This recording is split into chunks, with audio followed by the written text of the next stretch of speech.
ਖਾਲਸਾ ਵਾਹਿਗੁਰੂ ਜੀ ਕੀ ਫਤਿਹ। ਮੇਰੇ ਨਾਲ ਨੇ ਜੀ ਅਮਰਜੀਤ ਸਿੰਘ ਜੀ ਕਹਾਈ ਔਰ ਮੈਨੂੰ ਇੰਦਰ ਸਿੰਘ ਉੱਪਲ ਕਹਿੰਦੇ ਹੈਗੇ ਨੇ। ਇਹ ਕਹਾਈ ਸਾਹਿਬ ਨੂੰ ਤੁਸੀਂ ਪਹਿਲੇ ਵੀ ਸਕਰੀਨ ਤੇ ਮਿਲੇ ਹੋਵੋਗੇ। ਇਹ ਇਹਨਾਂ ਦਾ ਰੈਗੂਲਰ ਵੀਕਲੀ ਪ੍ਰੋਗਰਾਮ ਹੁੰਦਾ ਹੈਗਾ ਔਰ ਇਹਨਾਂ ਦਾ ਪ੍ਰੋਗਰਾਮ ਦਾ ਟਾਈਟਲ ਹੈਗਾ ਸੈਲਫ ਰੀਅਲਾਈਜੇਸ਼ਨ।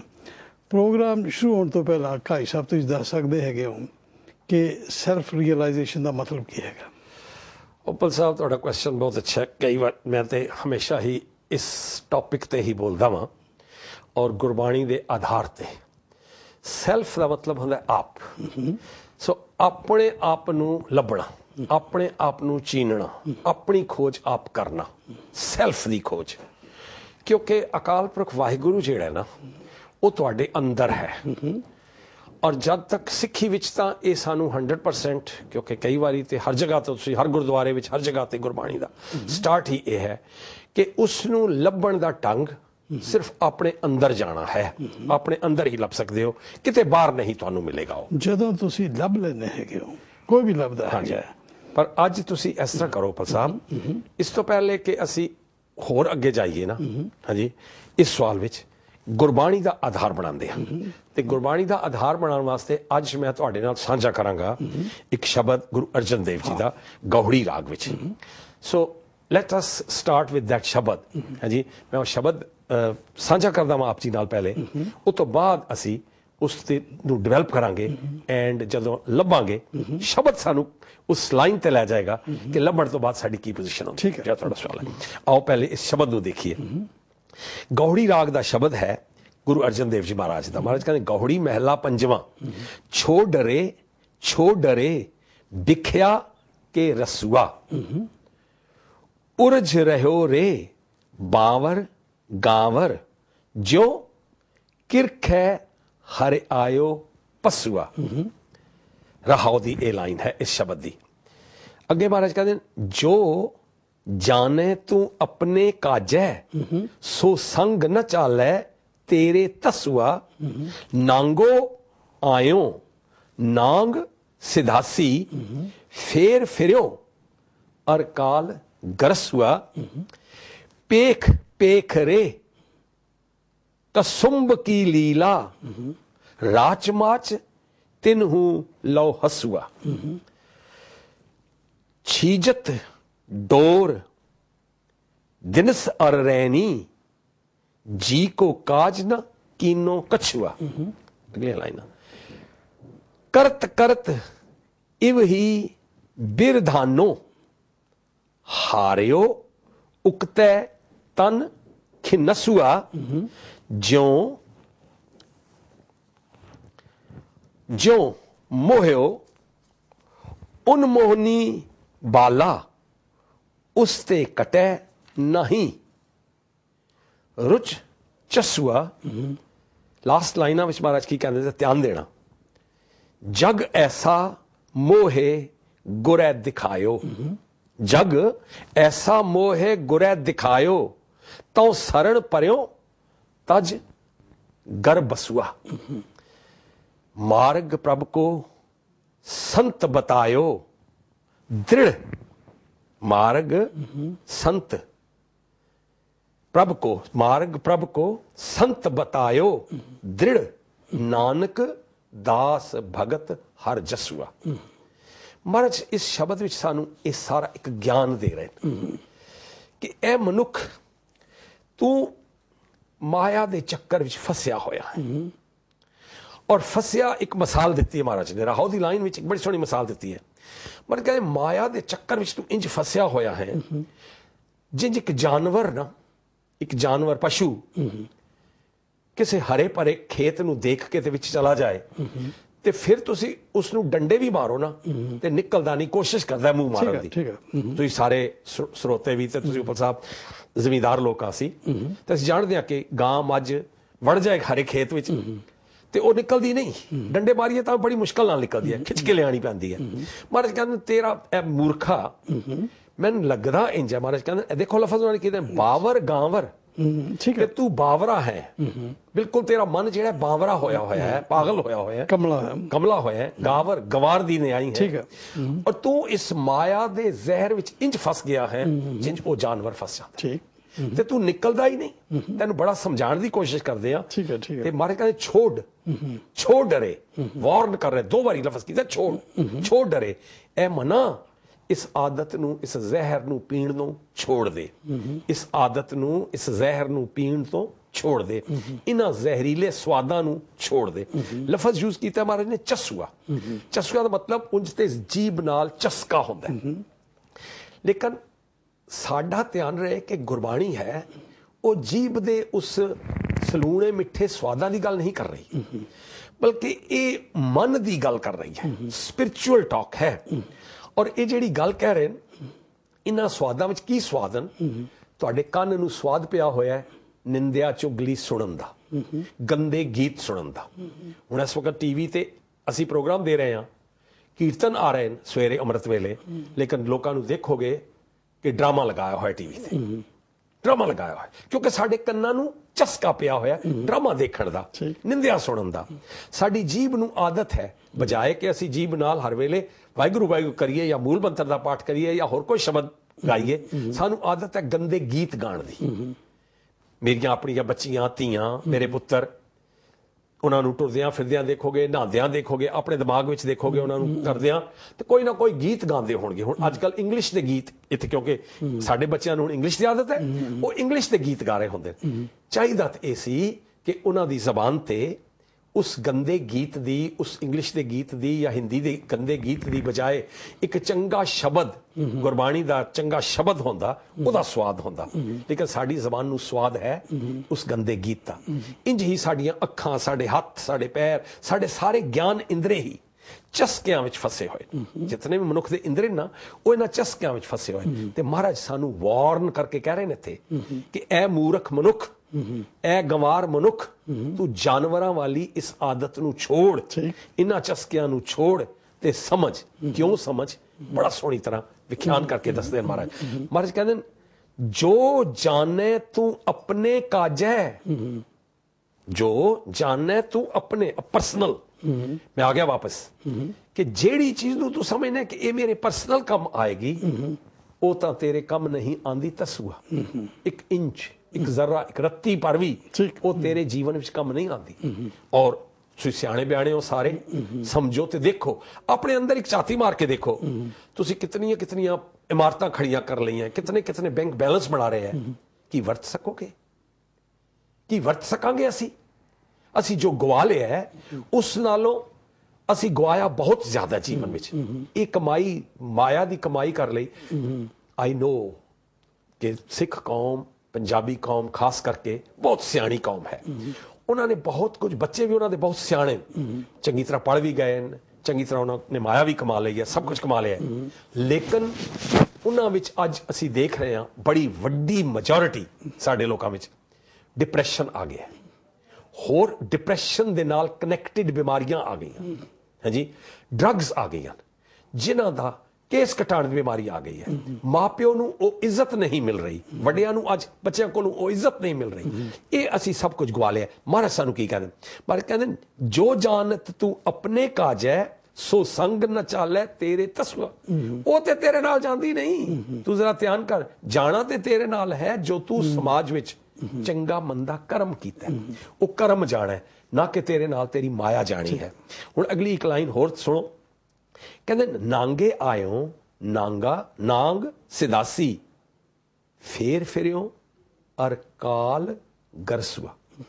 ਫਿਰ ਵੀ ਜਦ ਤੈਨੂੰ ਪਤਾ ਹੈ, ਅਸੀਂ ਸਮਝਦੇ ਹਾਂ, ਸਾਰੇ ਸਮਝਦੇ ਹੋ, ਤੁਸੀਂ ਵੀ ਸਭ ਸਮਝਦੇ ਆ ਕਿ ਅਸੀਂ ਜਦੋਂ ਜੰਮੇ ਹਾਂ ਤੇ ਨੰਗੇ ਜੰਮੇ ਹਾਂ, ਬਿਲਕੁਲ ਕੋਈ ਕੱਪੜਾ ਨਹੀਂ ਸੀ ਪਾਇਆ ਹੋਇਆ। ਤੇ ਜਦੋਂ ਇੱਥੋਂ ਮਰਾਂਗੇ ਨਾ, ਜਿਤਨੀਆਂ ਮਰਜ਼ੀਆਂ ਸਾਡੀਆਂ ਉਸ ਸੰਸਕਾਰ ਦੇ ਡੱਬੇ ਵਿੱਚ ਚਾਦਰਾਂ ਪਾ ਦਿਓ, ਰੁਮਾਲੇ ਚੜਾ ਦਿਓ, ਜਾਂਦਾ ਮਨੁੱਖ ਨੰਗਾ ਹੀ ਜੇ, ਕੋਈ ਉਹ ਕੱਪੜੇ ਨਾਲ ਨਹੀਂ ਜੇ ਜਾਂਦੇ। ਜਿਤਨਾ ਮਰਜ਼ੀ ਮੈਂ ਦੇਖਿਆ। ਹੁਣ ਤੁਹਾਨੂੰ ਅਪਲ ਸਾਹਿਬ ਇੱਕ ਮੈਂ ਗੱਲ ਦੱਸਣਾ ਵਾ। I've seen a friend of mine, ਸਾਰੀ ਉਮਰ ਤਾਂ ਉਹ ਦਾੜੀ ਕੱਟਦਾ ਰਿਹਾ, ਕੇਸਾਂ ਦੀ ਬੁਰੀ ਹਾਲਤ ਰੱਖੀ। ਜਦੋਂ ਮਰਿਆ ਤੇ ਕਿਉਂਕਿ 1.5 ਸਾਲ ਹਸਪਤਾਲ 'ਚ ਰਿਹਾ, ਤੇ ਨਾ ਉਹ ਦਾੜੀ ਕੱਟ ਸਕਿਆ ਤੇ ਕੇਸ ਵੀ ਉਹਦੇ ਥੋੜੇ ਬਹੁਤੇ ਨਰਸਾਂ ਤੇ ਉਹਦੇ ਰਿਸ਼ਤੇਦਾਰ ਸੰਭਾਲਦੇ ਰਹੇ। ਆਖਰ ਤੇ ਉਹ ਡੱਬੇ ਵਿੱਚ ਪਿਆ ਹੋਇਆ ਸੀ ਜਿਸ ਦਿਨ, ਬੜੀ ਸੋਹਣੀ ਦਾੜੀ ਬੰਨ ਕੇ ਤੇ ਬੜੀ ਸੋਹਣੀ ਪਗੜੀ ਬੱਧੀ ਹੋਈ। ਭਲਾ ਇੱਕ ਗੱਲ ਤੁਸੀਂ ਹੁਣ ਦੱਸੋ, ਕੀ ਤੁਹਾਡੇ ਦਿਮਾਗ ਵਿੱਚ ਉਹ ਮਿੱਤਰ, ਉਹ ਦੋਸਤ ਦੀ ਉਹ ਸ਼ਕਲ ਆ ਸਕਦੀ ਹੈ ਜਿਹੜੀ ਉਸ ਦਿਨ ਉਸਦੀ ਡੈਡ ਬਾਡੀ ਵਿੱਚ ਸੀ? ਨਹੀਂ। ਤੁਹਾਨੂੰ ਤੇ ਉਹੀ ਸ਼ਕਲ ਅਸਲੀ ਯਾਦ ਹੈ ਜਿਹੜੀ ਸਾਰੀ ਉਮਰ ਤੁਸੀਂ ਉਹਨੂੰ ਬਾਜ਼ਾਰ ਵਿੱਚ ਟੋਪੀ ਪਾਈ ਹੋਈ, ਦਾੜੀ ਕੱਟੀ ਹੋਈ ਦੇਖਦੇ ਸੀ। ਠੀਕ ਹੈ। ਸੋ ਦੈਟ ਇਜ਼ ਵਾਟ ਮਹਾਰਾਜ ਸਿਖਾਉਂਦੇ ਨੇ ਸਾਨੂੰ ਕਿ ਭਾਈ ਜੋ ਤੂੰ ਜੀਵਨ ਵਿੱਚ ਕਰਨਾ ਹੈ ਨਾ, ਉਸ ਤੇ ਧਿਆਨ ਦੇ। ਇਹ ਲਾਸਟ ਡੇ ਤੇ ਤੇਰੇ ਉੱਤੇ ਚਾਦਰਾਂ ਪਾ ਦਿੱਤੀਆਂ, ਕੱਪੜੇ ਪਾ ਦਿੱਤੀਆਂ ਨਾਲ ਕੁਝ ਨਹੀਂ ਬਣੇਗਾ। ਅਗਲੀ ਲਾਈਨ ਵਿੱਚ ਮਹਾਰਾਜ ਕੀ ਸਮਝਾਉਂਦੇ ਸਾਨੂੰ? ਪੇਖ ਪੇਖਰੇ ਕੁਸੁੰਭ ਕੀ ਲੀਲਾ, ਰਾਚ ਮਾਚ ਤਿਨਹੂ ਲਓ ਹਸੂਆ। ਕੁਸੁੰਭ ਇੱਕ ਫੁੱਲ ਦਾ ਨਾਂ ਹੈ ਜਿਹਦਾ ਰੰਗ ਚੜਾਓ ਬੜਾ ਸੋਹਣਾ ਲੱਗਦਾ ਹੈ। ਉਹ 2 ਦਿਨ ਕੰਮ ਆਉਂਦਾ, 2 ਦਿਨਾਂ ਬਾਅਦ ਫਿਰ ਫਿੱਟ ਜਾਂਦਾ। ਮਹਾਰਾਜ ਕਹਿੰਦੇ ਮਨੁੱਖ ਤੇਰੀ ਹਾਲਤ ਇੰਨੀ ਹੈ, ਇਹ ਜਿਹੜੀ ਜੰਮਣ ਤੋਂ ਲੈ ਕੇ ਮਰਨ ਤੱਕ ਜਿਹੜੀ ਤੇਰੀ ਉਮਰ ਹੈ ਨਾ, ਅਸੀਂ ਸੋਚ ਲੈਂਦੇ ਹਾਂ 70 80 90 100 ਸਾਲ, ਪਰ ਅਸਲ ਵਿੱਚ ਜ਼ਰਾ ਅੰਦਾਜ਼ਾ ਲਗਾਓ ਤੇ 70 80 ਸਾਲ ਕਿੰਜ ਗੁਜ਼ਰ ਗਏ ਪਤਾ ਹੀ ਨਹੀਂ ਲੱਗਾ। ਠੀਕ ਹੈ। ਪਤਾ ਹੀ ਲੱਗਾ। ਮਹਾਰਾਜ ਕਹਿੰਦੇ ਤੇਰੀ ਉਮਰ ਤਾਂ ਉਸ ਕੁਸੰਬੇ ਦੀ ਫੁੱਲ ਦੇ ਰੰਗ ਵਰਗੀ ਹੈ ਤੇ ਤੂੰ ਇਸ ਜ਼ਹਿਰ ਵਿੱਚ ਇੰਜ ਰਚ ਮਚ ਗਿਆ ਹੈ, ਇੰਜ ਮਸਤ ਹੋ ਗਿਆ ਹੈ ਕਿ ਤੂੰ ਸਮਝਣਾ ਕਿ ਸ਼ਾਇਦ ਮੈਂ ਹੀ ਪੱਕਾ ਇੱਥੇ ਰਹਿਣਾ ਹੈ, ਕਦੀ ਜਾਣਾ ਹੀ ਨਹੀਂ। ਪਰ ਕਹਿੰਦੇ ਛੀਜਤ ਡੋਰ ਦਿਨਸ ਔਰ ਰੈਨੀ, ਜੀ ਕੋ ਕਾਜ ਨਾ ਕੀਨੋ ਕਛੂਆ। ਤੂੰ ਆਪਣੀ ਆਤਮਾ ਵਾਸਤੇ ਤੇ ਕੁਝ ਕੀਤਾ ਨਹੀਂ, ਉਸ ਨੂੰ ਡਿਪਰੈਸ਼ਨ ਚੋਂ ਕੱਢਣ ਵਾਸਤੇ, ਆਤਮਕ ਬਿਮਾਰੀਆਂ ਚੋਂ ਨਿਕਲਣ ਵਾਸਤੇ ਤੇ ਤੂੰ ਕੁਝ ਨਹੀਂ ਕੀਤਾ। ਬਸ ਤੂੰ ਸਾਰੀ ਉਮਰ ਇਸ ਜ਼ਹਿਰ, ਜਿਹੜਾ ਉੱਪਰ ਆਇਆ ਨਾ ਜ਼ਹਿਰ, ਠੀਕ ਹੈ, ਬਿਖ, ਉਸ ਬਿਖ ਨੂੰ ਪੀਣ ਵਿੱਚ ਲੱਗਾ ਹੋਇਆ। ਕਿਉਂ? ਕਿਉਂਕਿ ਤੂੰ ਹਰ ਵਕਤ ਦਬਾਇਆ ਰਿਹਾ ਹੈ ਉਹਨਾਂ 5 ਵੈਰੀਆਂ ਤੋਂ। 5 ਬਿਖਾਦੀ ਜਿਹੜੇ ਮੇਰੇ ਤੇਰੇ ਪਿੱਛੇ ਲੱਗੇ ਹੋ ਨਾ, ਹਾਂਜੀ, ਤੂੰ ਤੇ ਇਕੱਲਾ ਹੈ ਤੇ ਉਹ 5 ਬਿਖਾਦੀ ਤੈਨੂੰ ਘੇਰ ਕੇ ਬੈਠੇ ਹੋ। ਉਹ ਬੁਰਾਈਆਂ ਹਰ ਵਕਤ ਤੈਨੂੰ ਘੇਰ ਰਹੀਆਂ। ਪਰ ਕਹਿੰਦੇ ਤੂੰ ਉਹਨਾਂ ਵਿੱਚ ਫਸ ਗਿਆ ਹੈ। ਕਹਿਤ ਕਰਤ ਕਰਤ ਇਵ ਹੀ ਬਿਰਦਾਨੋ। ਬਿਰਦਾਨੋ ਸਮਝਦੇ ਹੋ? ਬਿਰਦ ਹੋ ਗਿਆ, ਬੁੱਢਾ ਹੋ ਗਿਆ। ਕਰਤ ਕਰ ਇੰਜ ਹੀ ਤੂੰ ਮਾਇਆ ਦੇ ਉਹ ਜ਼ਹਿਰ ਪੀਂਦਾ ਪੀਂਦਾ, ਉਹ ਚਸਕੇ ਲਾਂਦਾ ਲਾਂਦਾ ਜ਼ਿੰਦਗੀ ਖਤਮ ਕਰ ਲਈ। ਜ਼ਿੰਦਗੀ ਖਤਮ ਹੋ ਗਈ, ਤੂੰ ਬੁੱਢਾ ਹੋ ਗਿਆ, ਦਾੜੀ ਚਿੱਟੀ ਹੋ ਗਈ, ਤੇਰੀ ਪੂਰੀ ਹੋ ਗਈ।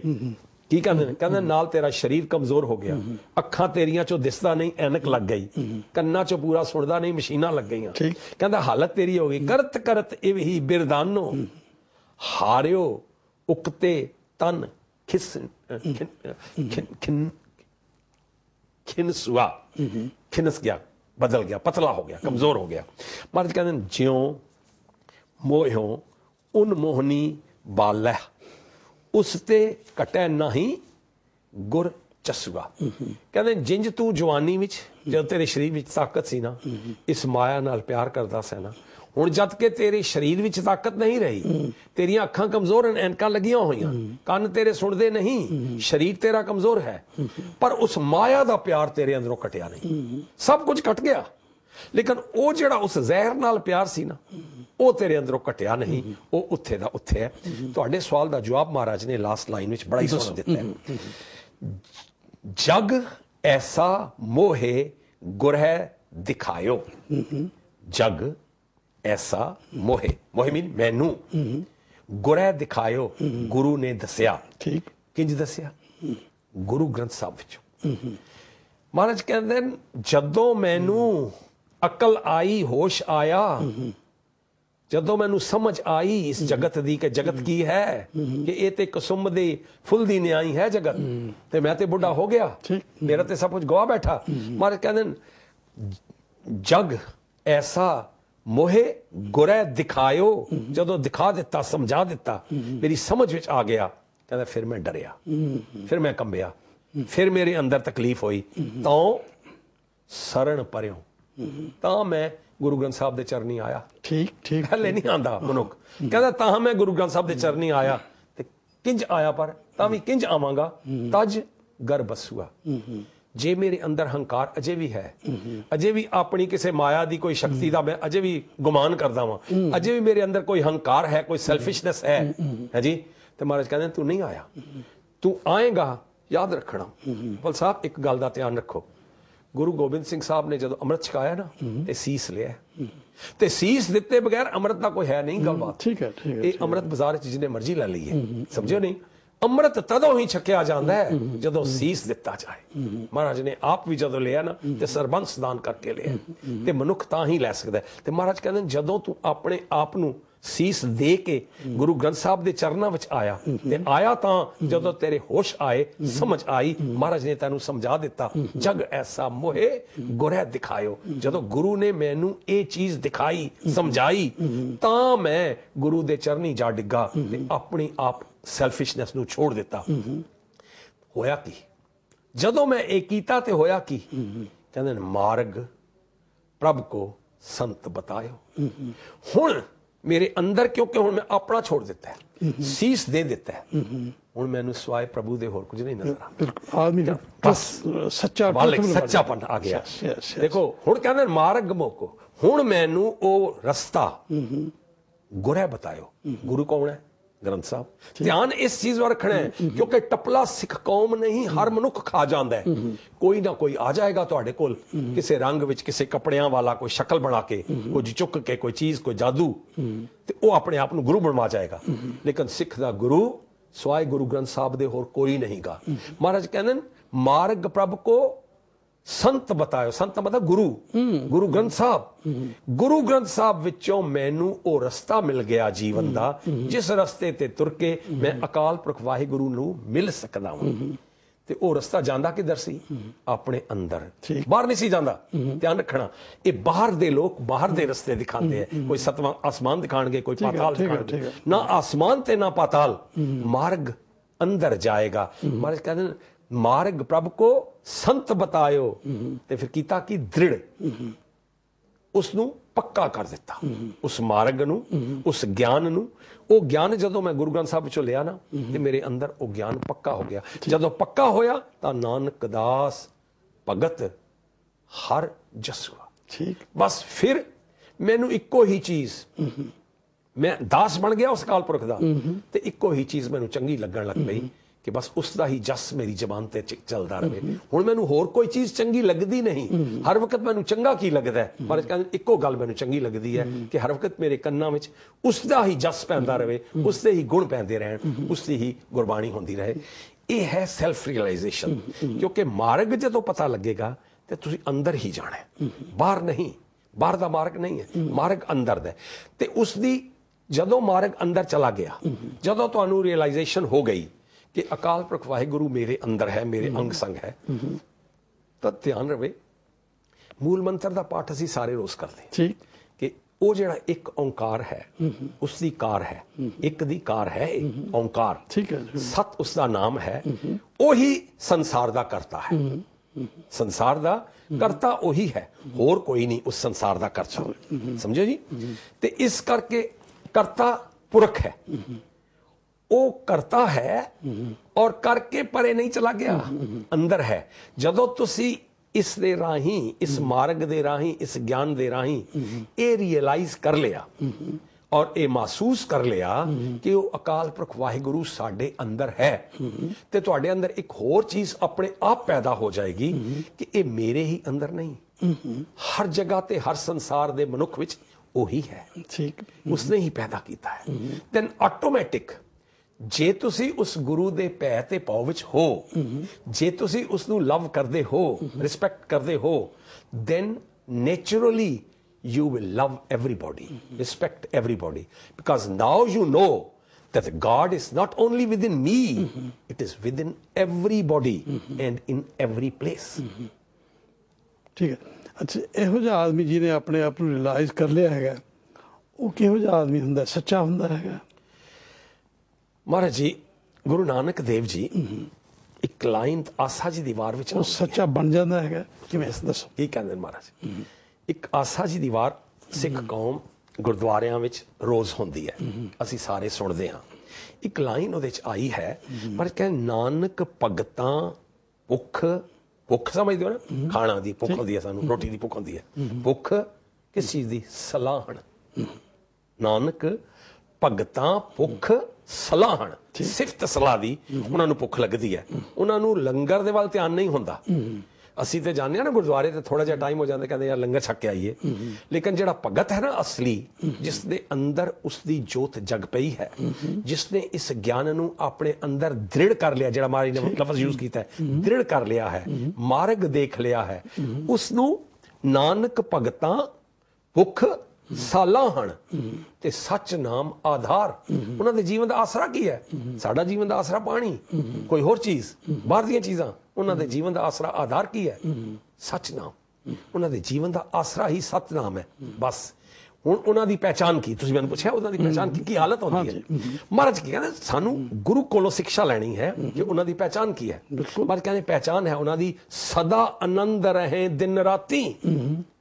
ਉਹਨਾਂ ਦੇ ਮੱਥੇ ਤੇ ਕੀੜੀ ਨਹੀਂ ਹੋਏਗੀ, ਉਹਨਾਂ ਦੇ ਮੱਥੇ ਤੇ ਗੁੱਸਾ ਨਹੀਂ ਹੋਏਗਾ, ਉਹਨਾਂ ਦੇ ਮੂੰਹ ਤੇ ਚਿਹਰੇ ਤੇ ਉਦਾਸੀ ਨਹੀਂ ਹੋਏਗੀ, ਬਲਕਿ ਉਹਨਾਂ ਦਾ ਚਿਹਰਾ ਖਿੜਿਆ ਹੋਇਆ ਹੋਏਗਾ। He is at ease at himself. Total ease and relaxed, charming face, shining face, ਔਰ ਕਦੀ ਵੀ ਗੁੱਸਾ ਨਹੀਂ। ਜਿਹੜਾ ਅਸੀਂ ਆਮ ਤੌਰ ਤੇ ਵਹਿਮਾਂ ਵਿੱਚ ਪੈ ਜਾਂਦੇ ਹਾਂ, ਮੈਂ ਸਮਾਜਿਕ ਗੱਲ ਕਰਨ ਲੱਗਾ, ਔਰ ਅਸੀਂ ਮਾਈਥੋਲੋਜੀ ਵਿੱਚ, ਇਤਿਹਾਸ ਵਿੱਚ, ਕਿਉਂਕਿ ਅਸੀਂ ਹਿੰਦੁਸਤਾਨੀ ਹਾਂ, ਹਿੰਦੂ ਇਤਿਹਾਸ ਵਿੱਚ ਇਹ ਬਹੁਤ ਚੀਜ਼ਾਂ, ਮਿਥਿਹਾਸ ਹੈ ਉਸ ਅਸਲੀ, ਉਹਦੇ ਵਿੱਚ ਬਹੁਤ ਚੀਜ਼ਾਂ ਹੈਗੀਆਂ ਕਿ ਫਲਾਣੇ ਨੇ ਫਲਾਣੇ ਨੂੰ ਸਰਾਪ ਦੇ ਦਿੱਤਾ ਹੈ ਜੀ।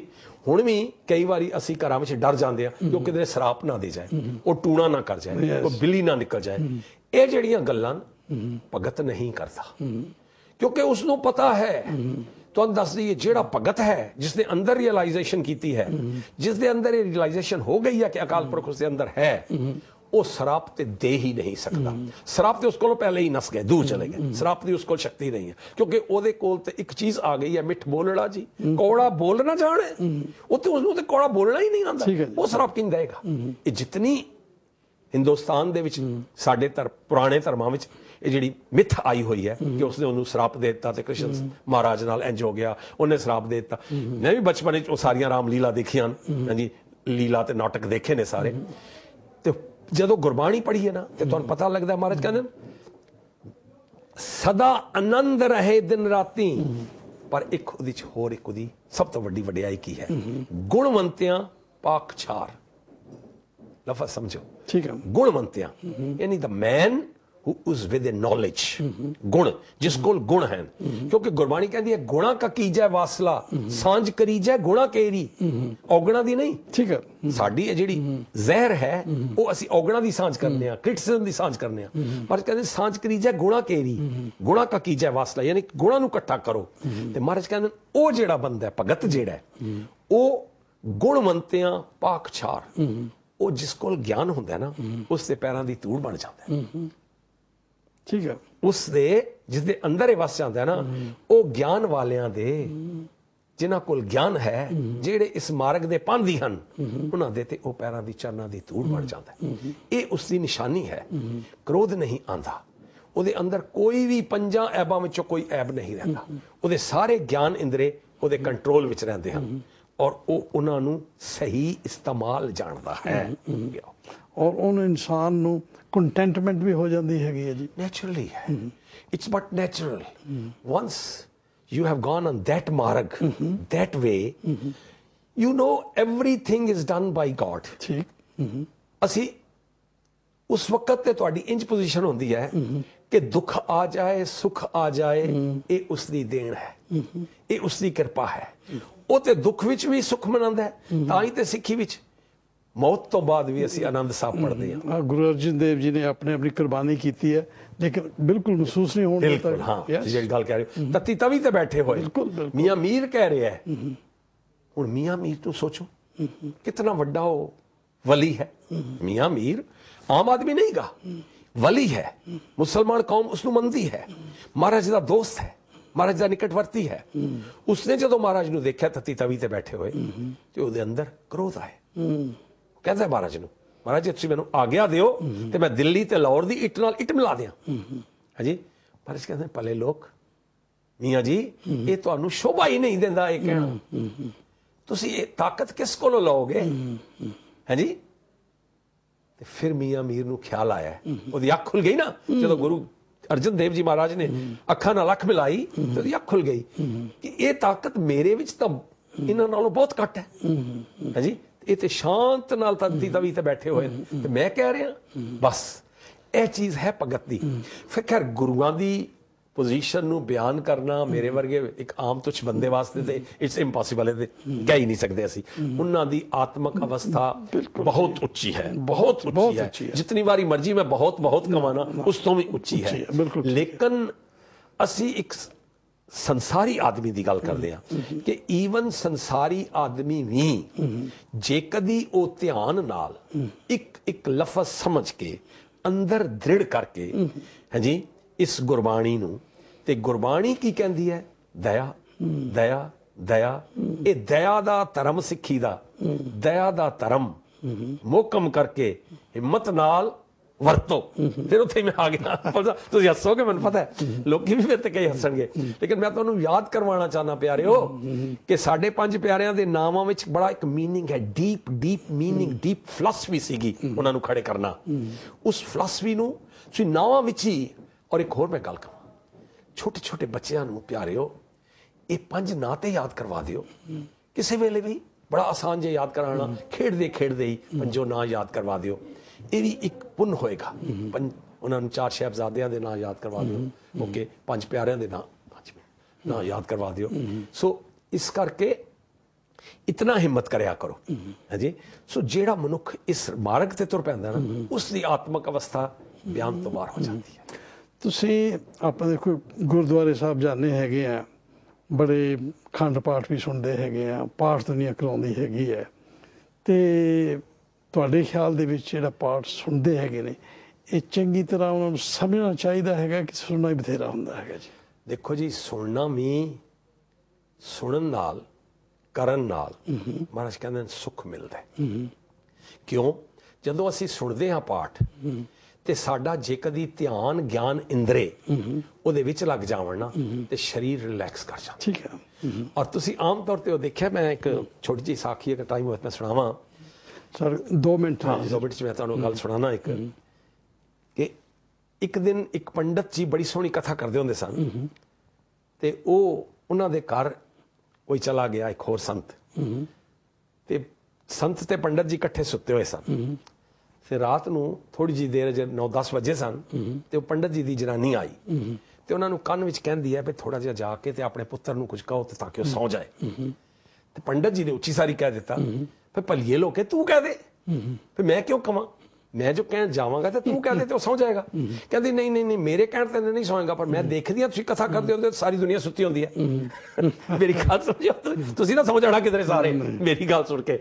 ਪਰ ਉਹਦਾ ਕਹਿਣ ਦਾ ਭਾਵ ਕੀ ਸੀ ਭਾਈ? ਆਮ ਤੌਰ ਤੇ ਅਸੀਂ ਜਦੋਂ ਗੁਰਬਾਣੀ ਸੁਣਦੇ ਹਾਂ, ਕੀਰਤਨ ਸੁਣਦੇ, ਸਾਨੂੰ ਨੀਂਦਰ ਬੜੀ ਆਉਂਦੀ ਹੈ। ਪਹਿਲੇ ਨੀਂਦਰ ਤਾਂ ਸਾਰਿਆਂ ਨੂੰ ਆਉਂਦੀ ਹੈ, ਬੜੀ ਆਉਂਦੀ। ਉਹ 2 ਵਜ੍ਹਾ, ਇੱਕ ਤਾਂ ਮਨ ਇਤਨਾ ਹਰਾਮੀ ਹੈ ਕਿ ਉਹ ਚੰਗੀ ਗੱਲ ਸੁਣਨਾ ਨਹੀਂ ਚਾਹੁੰਦਾ, ਇਸ ਕਰਕੇ ਉਹ ਸੌਂ ਜਾਂਦਾ ਜੀ। ਦੂਸਰਾ, ਸਾਡੇ ਗਿਆਨ ਇੰਦਰੀ ਇਤਨੇ ਰਿਲੈਕਸ ਹੋ ਜਾਂਦੇ ਉਸ ਨਾਲ ਕਿ ਅਸੀਂ ਆਨੰਦਿਤ ਹੋ ਜਾਂਦੇ ਹਾਂ। ਅਸੀਂ ਬਾਹਰ ਨਿਕਲਦੇ ਹਾਂ ਨਾ, ਤੇ ਆਮ ਤੌਰ ਤੇ ਸੋਹਣਾ ਕੀਰਤਨ ਸੁਣ ਕੇ ਆਈਏ, ਯਾਰ ਬੜਾ ਹੀ ਸਵਾਦ ਹੈ, ਬੜਾ ਹੀ, ਪਰ ਹੁੰਦਾ ਉਹ ਛਿਨ ਪਰ ਹੈ। ਮਹਾਰਾਜ ਵੀ ਕਹਿੰਦੇ ਜਿਹੜਾ ਸੁਣਦਾ, ਕਰਦਾ, ਸੁੱਖ ਉਹ ਪਾਉਂਦਾ, ਲੇਕਿਨ ਖਜ਼ਾਨਾ ਉਹਨੂੰ ਹੀ ਮਿਲਦਾ ਹੈ ਜਿਹੜਾ ਸਮਝੇ, ਇਸ ਨੂੰ ਅੰਦਰ ਵਸਾਉਂਦਾ। ਠੀਕ ਹੈ। ਜਿਹੜਾ ਇਸ ਨੂੰ ਅੰਦਰ ਵਸਾਉਂਦਾ, ਖਜ਼ਾਨਾ ਉਸ ਨੂੰ ਹੀ ਮਿਲਦਾ ਹੈ। ਬਹੁਤ ਮੈਸੇਜ ਜੀ, ਬਹੁਤ ਮਿਹਰਬਾਨੀ ਤੁਹਾਡੀ, ਤੁਸੀਂ ਇਹਨੇ ਵਿਸਥਾਰ ਦੇ ਨਾਲ ਸਭ ਕੁਝ ਦੱਸਿਆ ਹੈਗਾ। ਫਿਰ ਤੁਹਾਨੂੰ ਅਗਲੇ ਹਫਤੇ ਮਿਲਾਂਗੇ। ਸਤਿ ਸ਼੍ਰੀ ਅਕਾਲ। ਵਾਹਿਗੁਰੂ ਜੀ ਕਾ ਖਾਲਸਾ, ਵਾਹਿਗੁਰੂ ਜੀ ਕੀ ਫਤਿਹ।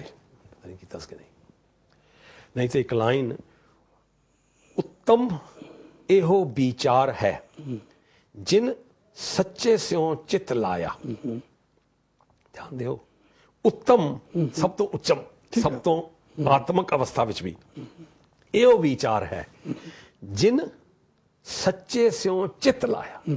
ਜਿਸਨੇ ਚਿਤ ਲਾਇਆ ਹੈ ਨਾ ਉਸ ਨਾਲ, ਅਕਾਲ ਪੁਰਖ ਨਾਲ, ਉਸ ਨਾਲ ਚਿੱਤ ਲਗਾਉਣਾ ਹੀ ਮਨੁੱਖ ਦਾ ਸਭ ਤੋਂ ਉੱਚਾ ਕੰਮ ਹੈ। ਜੀਵਨ ਉਸ ਦਾ ਸੁਧਰ ਗਿਆ, ਉਹਦਾ ਸੰਸਾਰ ਵਿੱਚ ਆਉਣਾ ਸਕਾਰਥੇ ਹੋ ਗਿਆ, ਜਿਸਨੇ ਆਪਣੇ ਚਿੱਤ ਨੂੰ ਨਾ, ਚਿੱਤ ਨੂੰ, ਲਫ਼ਜ਼ ਚਿੱਤ ਵਰਤਿਆ ਮਹਾਰਾਜ ਨੇ, ਕਿ ਜਿਸਨੇ ਚਿੱਤ ਨੂੰ ਉਸ ਨਾਲ ਲਗਾ ਲਿਆ ਨਾ, ਉਹ, ਤੇ ਮਹਾਰਾਜ ਕਹਿੰਦੇ ਨੇ, ਜਗ ਜੀਵਤ ਦਾਤਾ ਪਾਇਆ। ਇਹ ਫਿਰ ਮੈਂ ਆਸਾ ਦੀ ਵਾਰ ਦੀ ਲਾਈਨ ਲਈ ਹੈ। ਉਸ ਮਨੁੱਖ ਨੇ ਜਿਸਨੇ ਚਿੱਤ ਲਾ ਲਿਆ ਨਾ, ਉਸਨੇ ਤੇ ਉਸ ਅਕਾਲ ਪੁਰਖ ਨੂੰ ਪਾ ਲਿਆ। ਜਗ ਜੀ, ਜਿਹੜਾ ਜਗ ਨੂੰ ਬਣਾਉਣ ਵਾਲਾ ਨਾ, ਉਸ ਨੂੰ ਪਾ ਲਿਆ, ਉਸਨੇ ਉਸ ਨੂੰ ਪਾ ਲਿਆ ਆਪਣੇ ਅੰਦਰ। ਲੇਕਿਨ ਮੁਸੀਬਤ, ਮੇਰੇ ਵਰਗੇ ਮੂਰਖ ਤੇ ਰੋਜ਼ ਹੀ ਅਸੀਂ ਜਾ ਕੇ, ਮੈਂ ਆਸਾ ਦੀ ਵਾਰ ਸੁਣਨਾ, ਟੀਵੀ ਤੇ ਵੀ ਆਉਂਦੀ ਹੈ, ਸਵੇਰੇ ਗੋਲਡਨ ਟੈਂਪਲ ਤੋਂ ਵੀ ਬੈਠੇ ਅਸੀਂ ਸੁਣ ਰਹੇ ਹਾਂ। ਕਿਤਨੀ ਵਾਰੀ ਸੁਣਦੇ ਆ, ਹਾਂ ਅਜੇ ਵੀ ਹੈ, ਤੇ ਉਹ ਸੁਣਦੇ ਰਹਿੰਦੇ ਆ ਅਸੀਂ, ਲੇਕਿਨ ਸੁਣ ਕੇ ਬਾਹਰ ਆ ਕੇ ਇਹ ਚੀਜ਼ ਦਾ ਅਸੀਂ ਆਨੰਦ ਕਿਉਂ ਨਹੀਂ ਲੈਂਦੇ? ਜੇ ਅਸੀਂ ਇੱਕ ਆਸਾ ਜੀ ਦੀ ਵਾਰ ਦਾ ਜਿਹੜੀ ਇੱਕ ਲਾਈਨ ਹੈ, ਗਿਆਨ ਕਾ ਬੱਦਾ ਮਨ ਰਹੇ ਤੇ ਗੁਰ ਬਿਨ ਗਿਆਨ ਨਾ ਹੋਏ, ਮੈਂ ਦੇਖਿਆ ਬਹੁਤ ਘੱਟ ਕੀਰਤਨੀਏ ਇਸ ਲਾਈਨ ਨੂੰ ਬਾਰ-ਬਾਰ ਰਿਪੀਟ ਕਰਦੇ ਨੇ, ਬਹੁਤ ਘੱਟ। ਲੇਕਿਨ ਮੇਰੇ ਖਿਆਲ ਵਿੱਚ ਜੇ ਮੇਰੇ ਕੋਲ ਕੋਈ ਪੁੱਛੇ ਤੇ ਮੈਂ ਕਹਾਂਗਾ ਕਿ ਲਾਈਨਾਂ ਇਹ ਜਿਹੜੀਆਂ ਨਾ ਕਿ ਗਿਆਨ ਕਾ ਬੱਧਾ ਮਨ ਰਹੇ ਤੇ ਗੁਰ ਬਿਨ ਗਿਆਨ ਨਾ ਹੋਏ, ਇਸ ਨੂੰ ਬਾਰ-ਬਾਰ ਰਿਪੀਟ ਕਰਨਾ ਚਾਹੀਦਾ ਹੈ ਕਿ ਲੋਕਾਂ ਨੂੰ ਪਤਾ ਲੱਗੇ ਕਿ ਗਿਆਨ ਹੀ ਇੱਕ ਐਸੀ ਚੀਜ਼ ਹੈ ਜਿਹੜੀ ਤੁਹਾਡੇ ਅੰਦਰ ਤੇ ਤੁਹਾਡੇ ਨਾਲ ਜਾਂਦੀ ਹੈ, ਬਾਕੀ ਕੁਝ ਵੀ ਨਾਲ ਨਹੀਂ ਜਾਂਦਾ। ਸਭ ਮਿੱਟੀ ਹੈ, ਸਭ ਢੇਰ ਹੋ ਜਾਏਗਾ। ਪਰ ਸਾਹਿਬ ਤੁਸੀਂ ਇੰਡੀਆ ਤੋਂ ਆਏ ਹੋ ਇੱਥੇ, ਕੁਝ ਤੇ ਲੈ ਕੇ ਨਹੀਂ ਆਏ, ਲੇਕਿਨ ਆਪਣੀ ਨੌਲੇਜ ਨਾਲ ਲੈ ਆਇਓ, ਔਰ ਉਸ ਦੇ ਸਿਰ ਤੇ ਤੁਸੀਂ ਇਤਨਾ ਕੁਝ ਕਮਾਇਆ, ਸਾਰਾ ਜੀਵਨ ਚਲਾਇਆ।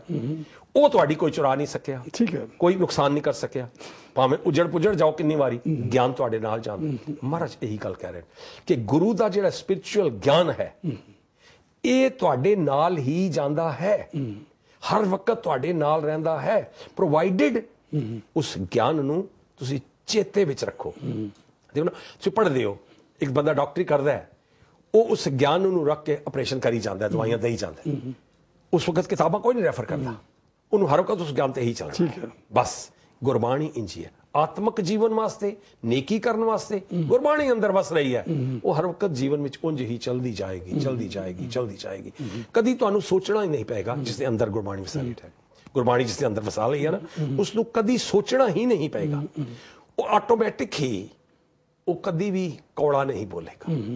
ਉਹਨੂੰ ਗੁੱਸਾ ਅਗਰ ਆ ਵੀ ਗਿਆ ਨਾ ਤੇ ਉਹ ਭਗਤ ਦੀ ਇੱਕ ਗੱਲ ਕਹਿੰਦਾ, ਉਹਨੂੰ ਬੱਚੇ ਨੂੰ ਗੁੱਸਾ ਆ ਗਿਆ ਤੇ ਉਹਨੇ ਇੱਕ ਕਿਹਾ, 1 ਮਿੰਟ ਬੇਟਾ ਠਹਿਰ ਜਾ, ਹਾਂ ਖਤਮ ਕਰ ਦੇਣੇ ਕਿ 1 ਮਿੰਟ ਠਹਿਰ ਜਾ। ਤੁਸੀਂ ਉਹ ਪ੍ਰੈਸ਼ਰ ਆ ਰਿਹਾ ਟਾਈਮ ਦਾ ਜੀ, ਬਹੁਤ ਜ਼ਿਆਦਾ ਜੀ। ਹੁਣ ਚਲੋ ਸਾਥ ਸੰਗਤ ਜੀਓ, ਮਾਫ ਕਰ ਦਿਓ, ਸਮੇਂ ਦੀ ਘਾਟ ਕਰਕੇ ਇਸੇ ਸਬਜੈਕਟ ਨੂੰ ਫਿਰ ਅੱਗੇ ਚਲਾਉਣਾ ਹੈ ਅਸੀਂ ਤੇ ਹਰ ਹਫਤੇ। ਤੇ ਵਾਹਿਗੁਰੂ ਜੀ ਕਾ ਖਾਲਸਾ, ਵਾਹਿਗੁਰੂ ਜੀ ਕੀ ਫਤਿਹ। ਉਹਨਾਂ ਨੇ ਬੰਦ ਨਹੀਂ ਕੀਤਾ।